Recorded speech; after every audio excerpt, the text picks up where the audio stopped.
예, 이번 차수는 매입세액 불공제에 대해서 설명을 드리겠습니다. 이 상당히 중요한 내용이죠. 매입세액 불공제. 자, 매입세액 불공제란 이거죠. 우리가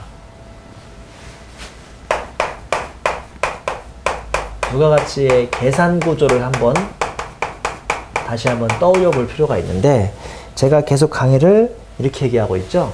매출세액에서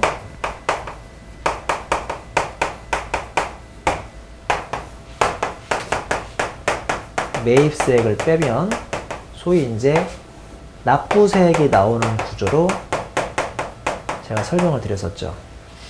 이 매출세액은 어떻게 구하냐면 과세표준의 10% 세율을 곱합니다. 굳이 이제 파란색 숫자로 사례를 설명드리자면 과세표준이 3,000원이니까 이거의 10%인 300원이 매출세액이고요. 매입세액은 2,000원에 사왔으니까 이거의 10%인 200원이다 라고 이렇게 계산하지 않고요. 매입세액은 내가 200원을 앞사람한테 내고 뭐를 받아왔다? 세금 계산서를 수취했다. 이렇게 계산하죠.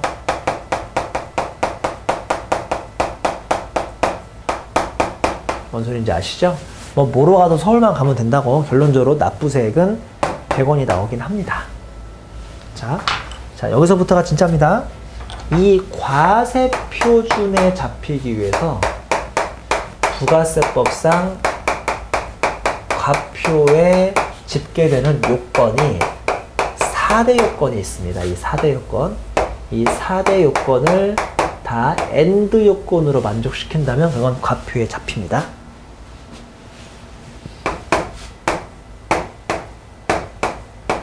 첫 번째, 사업자가라는 단서가 제일 중요하죠. 그 다음에 계약상, 법률상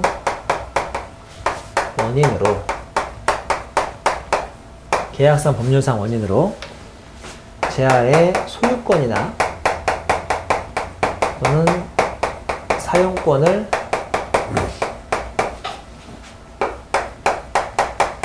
이전하고 마지막으로 대가를 받을 것.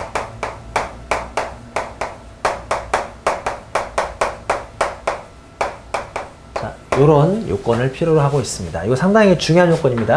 사업자가 계약상, 법률상 원인으로 소유권이나 사용권을 이전하고 대가를 받을 것, 이걸 AND 요건으로 만족하면 과표에 잡힙니다. 근데 너무 즐겁게 생각하지 마세요. 왜냐면 과표에 잡힌다는 뜻은 실무에서 좋은 말입니까? 별로 안 좋은 말입니까? 이거 안 좋은 말이죠. 왜냐면 과표에 잡혔다는 소리는 나중에 뭐를 내라는 소리니까요. 10% 세금을 내라는 소리니까 썩 좋은 내용 같지는 않습니다. 이거 과표. 자, 예를 들어 보겠습니다. 제가 이제 여러분들이 뭐 제 앞에서 바로 오프라인에서 강의 듣는 건 아니지만 저 멀리, 화면 멀리에서, 카메라 뒤에서 지금 온라인으로 강의를 듣느라고 얼마나 고생이 많으십니까? 제가 그래서 이제 이 물 하나 드릴 테니까 이 물 하나 드시고 시원하게 물 드시면서 천천히 한번 공부 잘 따라오세요. 제가 그래서 여러분한테 물을 하나씩 줬다고 칩시다.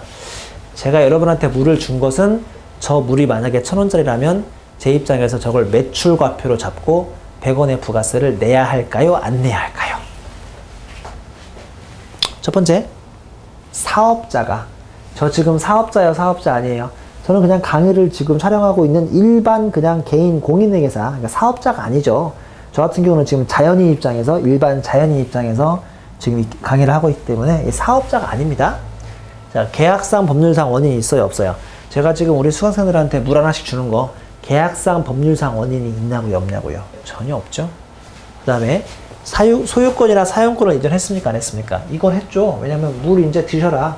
소유권 제가 드릴 테니까 물 드셔라. 이건 충족을 했고, 대가를 받았습니까, 안 받았습니까? 대가를 안 받았죠. 근데 물론 대가를 안 받아도 이게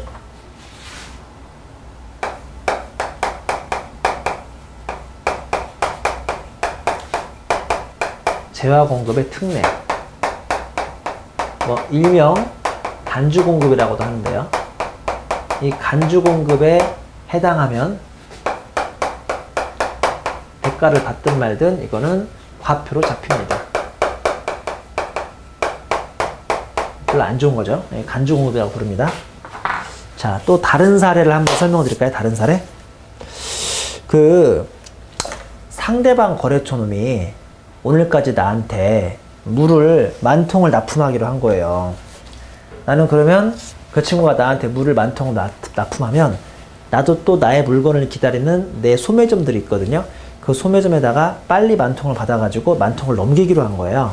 근데 저 나한테 줘야 하는 이 뭐죠? 이거 먹는 물이죠? 생물 요거 물, 식수 이거 저한테 공급해 주기로 한 그 사람이 오늘까지 생수를 공급을 못 한 겁니다. 그러면 저 물 공급자하고 나하고 이제 친하다면 아이씨 오늘까지 빨리 줘야지 이거 왜 못 주는 거야 이렇게 그냥 한마디 하고 넘어갈 수도 있는데 저 친구하고 나하고 계약서까지 맺어져 있고 오늘 하루 연장 그러니까 지체가 되면 지체할 때마다 얼마의 손해배상금을 주기로 아주 계약서에 명시가 돼 있다고 치죠. 그러면 뭐 그래서 그러고 싶은 게 아닌데 저놈이 나한테 물을 늦게 줘가지고 내가 손해배상금을 받은 거예요. 손해배상금.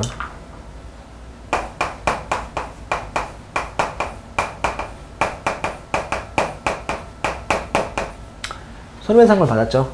손해배상금을 11억 정도를 받았다고 칩니다. 그럼 이게 과연 과표에 잡힐까 안 잡힐까? 과표에 잡히면 과표 10억에 대해서만 세금을 내면 되고 VAT 매출세액 1억을 바로 매출세액을 납부를 해야겠죠. 맞습니까? 손해배상금 받으면 거기 부가세 포함되고 막 그래요? 그래서 반란해가지고 부가세 그 페널티 먹은 거 이것만 막 그 손해배상금 여기에 대해서만 갚고 잡고 막 그럽니까? 자 보시죠. 손해배상금 11억을 받은 것은 내가 사업자인가요? 사업자 아닌가요? 이건 사업자 맞죠? 왜냐면 제가 뭐라고 전제했냐면 물을 파는 사람이라고 제가 그랬잖아요. 물 파는 사람. 사업자. 두 번째는 계약상 법률상 원인이 있나요? 없나요? 있지 않나요? 왜냐면 계약서에 의하면 언제까지 물을 10,000톤을 공급하지 않으면 이제 그런 경우는 나한테 손해배상금을 내야 한다고 이 계약상 법률상 원인이 있죠. 세 번째, 소유권, 사용권을 이전했습니까? 안 했습니까? 안 했죠. 여기서 딱 걸리네요. 그러니까 저 친구가 나한테 손해배상금을 준 거는 나한테 뭔가 소유권이나 사용권을 이전하고 한 게 아니거든요. 그러니까 여기서 딱 이제 어긋납니다. 그리고 마지막 네 번째, 대가를 받을 것이라고 했는데 저는 대가를 받았습니까? 안 받았습니까? 받긴 받았는데 아무튼 다른 것에서 유배가 되다 보니까 이 손해배상금을 11억을 받으면 11억을 내가 싹 다 먹어버리면 되지 굳이 이거를 부가세로 반환해가지고 10억만 먹고 1억은 과표 매출세액 신고하는 거 아닙니다. 자, 이번에는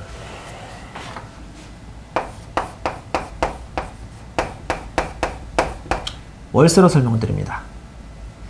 내가 전국에 토지 건물이 좀 있어가지고 매달 월세를 받고 있습니다. 부러운 삶이군요. 월세를 받고 있는데 예를 들어서 월세가 한 달에 월 100만원씩이라면 100만원 곱하기 12개월이니까 1200만원이 과표에 잡히죠. 자, 요거는 부가세 과표에 잡힙니까? 안 잡힙니까? 제가 잡힌다고 미리 답을 얘기해 드렸는데 일 사업자인가요? 그렇죠. 뭐 부동산 임대업자쯤 되겠죠. 계약상 법률상 원인이 있습니까? 있죠. 월세를 100만원씩 1200만원을 수령할 수 있으려면 적어도 월세 그 계약서에 우리 한 달에 얼마를 주고받기로 약속한다가 있어야 할 거예요. 자, 그 다음에 3번 소유권이나 사용권을 이전했습니까? 안 했습니까? 그 소유권은 이전한 적 없지만 사용권은 이전했죠. 그러니까 제가 거기 살면서 지금 저한테 이렇게 과표가 뭔지도 물어보고 뭐 그런 거 아니겠습니까? 소유권, 사용권을 이전해야 합니다. 근데 나는 소유권은 이전 안 했어도 사용권은 이전했죠. 그 다음에 4번 대가를 받았나요? 안 받았나요? 받았죠? 그러니까 월세를 수령하시면 당연히 VAT 과표 요건에 다 만족이 되는데 이건 어떨까요?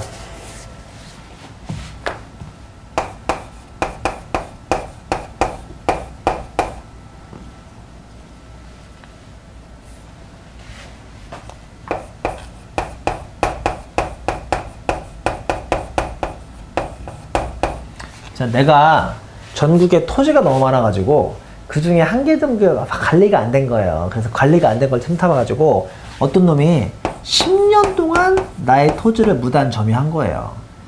그래서 내가 이거 참 그런데 한번 법에 한번 판단을 받아야겠다고 해서 이게 이제 판결까지 갔죠. 판결 결과 내가 승소했어요. 판결 결과 내가 승소했어요. 그러니까 한마디로 토지를 무단점유한 그놈은 나한테 한 달에 1,000만원씩 1년에 1,200만원 100만원씩이었죠 아까 1,200만원 1,200만원을 다시 10년 동안 그러면 1억 2천 정도가 잡힙니다. 맞죠? 토지를 어떤 놈이 무단점유해가지고 판결을 해가지고 내가 승소를 났더니만 한 달에 100만원씩 12달이면 1,200을 줬어야 하고 1,200에 10년이면 1억 2천을 줬어야 하는데 왜 안 줬냐? 이거는 무단점유에 해당하는 게 맞다고 해서 1억 2천을 받았다고 치죠. 이렇게 1억 2천을 받으면 거기에 과표 부가세 냅니까 안 냅니까? 내요 안 내요? 아까 월세로 10년 동안 꾸준하게 받으면 된다고 그랬잖아요. 근데 이건 안 내죠. 자, 왜 안 내느냐? 첫 번째, 나 사업자인가요? 예. 두 번째, 계약상 법률상 원인이 있었으니까 글쎄요. 토지 무단점유를 시작으로 해서 승소해서 이겼으니까 이게 계약상 법률상 원인이 있나요? 잘 모르겠네요. 있는지 없는지. 근데 소유권 사용권을 이전해야 하는데요. 토지 무단점유했다고 해서 내가 소유권이나 사용권을 이전한 적은 없죠. 걔가 말 그대로 법적으로 효과가 없는 무단점유를 했기 때문에 이거는 소유권 사용권을 이전한 게 없어요. 대가를 받을 것? 대가를 받긴 받았는데요. 이게 대가 1억 2천을 받았는데 뭔가를 제공해 주거나 뭔가를 해준 다음에 이거를 받으면 좋은데 뭐 여기서는 대가를 받았어도 받은 게 아닌 셈이죠. 결론적으로 이 1억 2천은 4가지 요건에 위배가 되기 때문에 과표에 잡히지는 않습니다. 이 과표 기억하셔야 돼요. 자, 여기에 비해서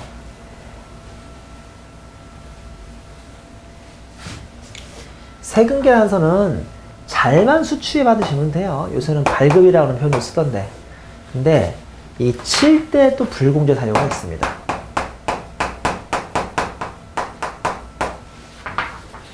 지금 여기에 해당하는 것들은 실무에서 가장 실무자들이 싫어하는 불공제니까 잘 정리해보고 실무생활에서 한번 확인할 수 있으면 한번 활용해 보도록 하세요. 칠 때 불공제가 뭐냐? 앞글자만 따보겠습니다.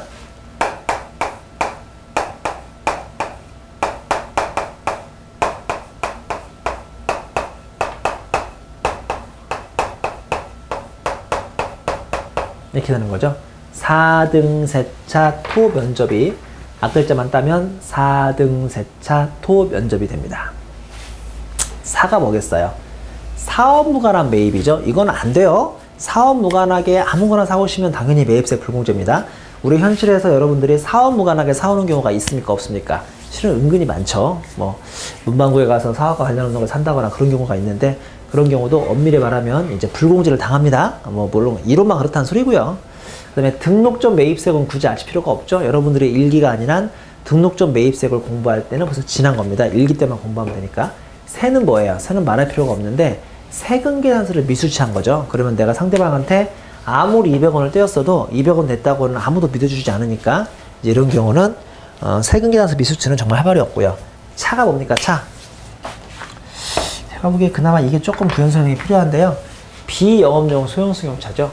요새는 비영업용 소형 승용차라는 표현보다 그냥 그 개별 소비세 과세 대상 승용 자동차라는 표현을 더 많이 쓰긴 하던데요. 이 비영업용 소형 승용차가 여기 있습니다. 토는 토지 관련 매입이고요. 면은 면세사와 관련 매입이고 접은 당연하게 접대비 관련 매입이겠습니다. 이거 근데 워낙 중요하니까 제가 공부할 때는 앞글자를 따서 공부하곤 했었거든요. 이거 앞글자 따보세요. 어떻게 외우는 거냐면 4등 세차 토면접으로 공부하시는 거예요. 자, 좀 유치하지만 조금만 참아주시면 여러분은 7대 매입세 불공제를 지금 그 자리에서 당장 마스터할 수 있습니다. 조금만 참아주세요. 자, 여러분이 원하는 시험에 몇 등을 합격했죠? 4등. 4등으로 합격을 했어요. 그랬더니만 그 회사가 나한테 세상에 토요일날 면접을 보러 오라네요. 갈 수밖에 없죠. 근데 너무 기분이 좋아서 룰랄라 뭐를 하고 간 거예요? 세차를 하고 간 겁니다. 제가 좀 썰렁하긴 하지만 이거를 4등 세차 토 면접이라고 하니까 얘들은 매입세 불공제를 기억해 주시면 감사하겠습니다. 93페이지 2장 가시죠. 93페이지 2장. 거기에 매입세 불공제인데 양가로 1번 매입체별 세금계산서 합계표 미제출 부실기재분, 양가로 1번 매입체별 세금계산서 합계표를 제출하지 않은 경우, 양가로 2번 매입체별 세금계산서 합계표를 부실기재한 경우, 양가로 3번 공제 가능 매입세라고 되어 있습니다. 공제 가능 매입세액은 그 매입차별 세금계산서 합계표를 받아오지 않았어도 그 예외적으로 지금 인정해주는 그런 내용이죠. 넘기십니다. 그 94페이지 하단에 있는 표는 상당히 중요한데요. 예정 신고까지 냈어야 할 것을 뒤늦게 그 세금계산서 한 장을 확정 신고 때 되면 뜻밖의 매입세액도 공제요, 가산세도 없습니다. 두 번째, 수정 신고, 경정 청구, 기한 후 신고 시 뭔가 제출한다면 매입세액 공제는 역시나 매입세액이 전에 공제되는데 가산세도 없습니다. 그러니까 세금계산서를 당초 발급을 받고 늦게라도 제출하고 그러면 뭐 문제는 없다는 소리고요. 마지막으로 경정 시 경정기간에 확인을 거쳐 제출하는 경우에는 매입세액 공제가 되는데 이것만큼은 유일하게 가산세가 붙는 케이스라는 걸 기억하셔야 돼요. 경정 시 경정기간에 확인을 거치는 경우는 매입세액 공제 그리고 가산세를 적용하게 되어 있습니다. 94페이지 이점으로 내려오시면 세금계산서 미수치 및 발행 필요적 기재사항이 부실기재분이라고 그러는데요. 요새는 이제 전자 그 이세로라든지 아니면 프로그램이 잘 돼 있어가지고 세금계산서 발급할 때 다 전자적 형태로 발급을 하잖아요. 근데 이렇게 필요적 기재사항이면 한두 개가 부실로 돼 있으면 예를 들어 다음 단계로 계속 못 넘어갈 수가 없다거나 부실기재한 것들은 문제가 있습니다. 세금계산서 미수치나 부실기재. 자, 95페이지 3점은 사업과 직접 관련이 없는 지출에 대한 매입세액은 물론 사실 판단의 이슈는 있습니다만 당연하지만 이거는 매입세액이 불공제되시고요. 넘기시면 이건 좀 아셔야죠. 개별 소비세 과세 대상 자동차의 구입과 유지에 관련된 매입세액입니다. 자, 그게 무슨 말이냐면 표 위에 두 줄 있습니다. 표 위에 두 줄. 그러나 운수업, 자동차 판매업, 자동차 임대업, 운전학원업 및 이와 유사한 업종과 같이 승용차를 직접 영업에 사용하는 목적의 승용자동차는 공제된다라고 되어 있습니다. 그러니까 한마디로 지금 배우실 표들은 그러니까 일반 제조업이나 일반 서비스업한테는 해당 사항이 있고 그게 아니라 그 운수업, 자동차 판매업, 자동차 임대업, 운전학업 이와 유사한 업종에 같이 승용차를 직접 영업하여 영업에 사용하는 목적의 승용차는 공제된다라고 되어 있습니다. 그러니까 일반 업종은 이런 경우 거의 없죠. 자, 보시면 양쪽 페이지에 차종별 부가가치세 매입세 공제 여부를 제가 만들어 왔는데요. 예를 들어서 이제 8인이 안 되면 그 전기자동차 8인이 안 되면 다 매입세액을 불공제 당하시고요. 원하시면 8인을 넘는 걸 타시면 됩니다. 보면 공제 여부에 대부분 XXX가 되어 있는데요. 이게 차라리 사는 김에 1000cc 이하의 경차를 사시거나 아니면 8인승이 넘어가는 9인승부터 트럭을 사시면 그건 다 매입세 공제가 됩니다. 근데 그 사이에 껴있는 것들은 애매하게 공제가 안 되는 경우도 있으니까 여러분들이 이 표를 보시고 한번 찾아보셔야겠습니다. 참고로 조금만 더 설명드리자면 96페이지 동그라미 1번 일반용 승용자동차 정원이 8인 이하의 자동차에 하나 대 배기량이 1000cc 이하의 것으로 길이가 3.6m, 폭이 1.6m인 것은 제외라고 되어 있고요. 한마디로 경차는 제외예요. 동그라미 2번에 이륜 자동차, 동그라미 3번에 캠핑용 자동차, 그리고 아까 말씀드린 것처럼 운수업, 자동차 판매업은 그 이와 유사한 업종과 같이 승용차를 직접 영업에 사용하는 목적의 승용차는 다 공제된다고 했으니까 참 다행이겠습니다. 넘기시면 98페이지 5점에 접대비 및 이와 유사한 비용의 지출액이라고 해서 당연하겠지만 국세청 세법은 접대문화로 막 그 모든 걸 지출하는 건 썩 좋아하지 않으니까 접대로 지출한 것까지도 싹 다 매입세액 불공제를 강력하게 처분하고 있고요. 6점에 면세사업 및 토지 관련 매입세액은요. 그 어차피 토지는 매입세 불공제인 건 알 거고 면세사업은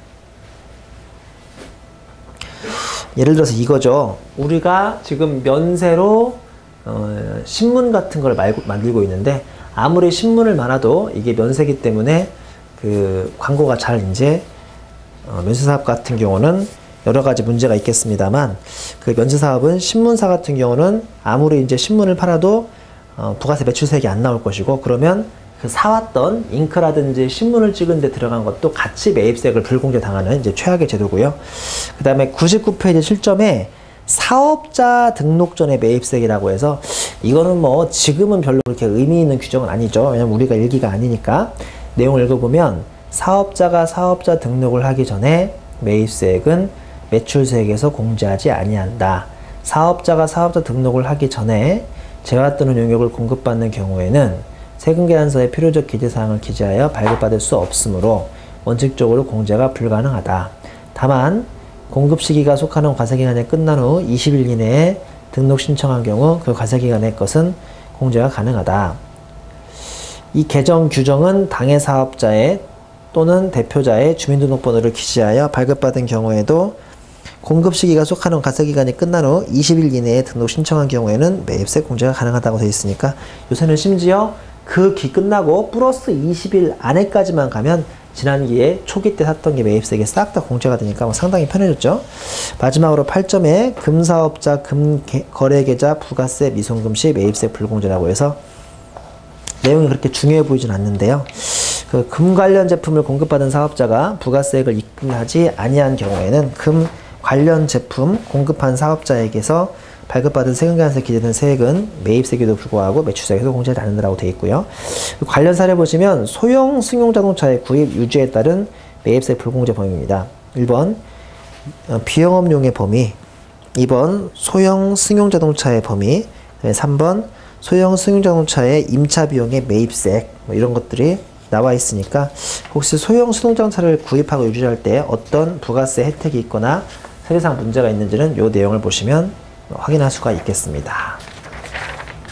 자, 여기까지 해서 이제 기본적인 그 매입세액 불공제까지 공부하셨는데요. 다시 강조하자면 일반적으로 과표는 과표의 10%를 곱한 게 매출세액인데 과표는 이렇게 4가지 요건을 올 요건으로 만족할 때 과표가 잡힙니다.